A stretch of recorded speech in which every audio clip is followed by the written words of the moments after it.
Good day, ladies and gentlemen. This is Thomas Sandor Townsend, your licensed massage therapist, certified meditation instructor. Today we're going over a few insights from Chapter 2 in the book Mindfulness in Plain English by Bhante Gunaratana. Chapter 2 is titled, What Meditation Isn't. You're not conquering demons or harnessing invisible energies. This book is specific. We're dealing exclusively with the Vipassana system of meditation. We're going to teach you to watch the functioning of your own mind in a calm and detached manner so you can gain insight into your own behavior. The goal is awareness, an awareness so intense, concentrated, and finely tuned that you will be able to pierce the inner workings of reality itself. So in this chapter, we're going to go over there are 11 misconceptions of what meditation isn't. Misconception number 1, meditation is just a relaxation technique. The bugaboo here is the word just. Relaxation is a key component of meditation, but Vipassana style meditation aims at a much loftier goal. Do it strongly and thoroughly enough, and you achieve a deep and blissful relaxation called jhana. Misconception number 2, meditation means going into a trance. If anything, the reverse is true. You will become more and more attuned to your own emotional changes. You will learn to know yourself with greater clarity and precision. In learning this technique, certain states do occur that may appear trance-like to the observer, but they are really quite the opposite. In hypnotic trance, the subject is susceptible to control by another party, whereas in deep concentration, the meditator remains very much under his or her own control. Vipassana, by definition, is the cultivation of mindfulness or awareness. Misconception number 3, meditation is a mysterious practice that cannot be understood. Meditation deals with levels of consciousness that lie deeper than conceptual thought. Therefore, some of the experiences of meditation just won't fit into words. That does not mean, however, that meditation cannot be understood. Misconception number 4, the purpose of meditation is to become psychic. No, the purpose of meditation is to develop awareness. Learning to read minds is not the point. Levitation is not the goal. The goal is liberation. There is a link between psychic phenomenon and meditation, but the relationship is complex. During early stages of meditator's career, such phenomena may or may not arise. Misconception number 5, meditation is dangerous and a prudent person should avoid it. Meditate and you will probably dredge up various nasty matters from your past. The suppressed material that has been buried for quite some time can be scary, but exploring it is also highly profitable.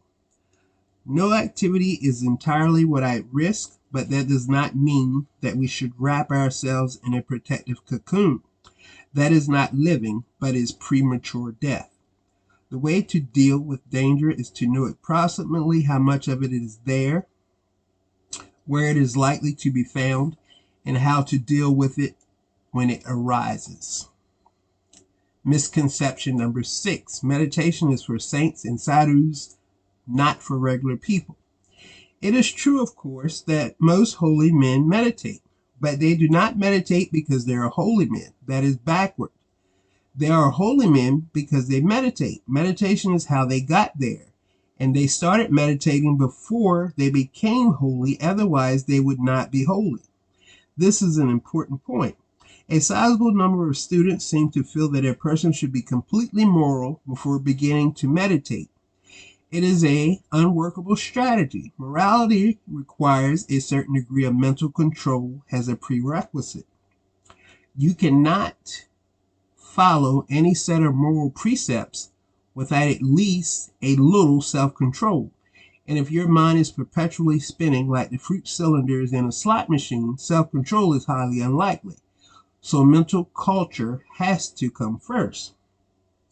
The person who waits to become totally moral before he begins to meditate is waiting for a situation that will never arise. The ancient sages say this person is like a man waiting for the ocean to become calm so that he can take a bath. Misconception number 7, meditation is running away from reality. Incorrect. Meditation is running straight into reality. It does not insulate you from the pain of life, but rather allows you to delve so deeply into life in all its aspects that you pierce the pain barrier and go beyond suffering. Misconception number 8. Meditation is a great way to get high. Well, yes and no. Meditation does produce lovely, blissful feelings sometimes, but they are not the purpose, and they do not always occur. Furthermore, if you do meditation with that purpose in mind, they are less likely to occur than if you just meditate for the actual purpose of meditation, which is increased awareness. Misconception number 9. Meditation is selfish. The meditator's intention is to purge her own mind of anger, prejudice, and ill will, and she is actively engaged in the process of getting rid of greed, tension, and insensitivity.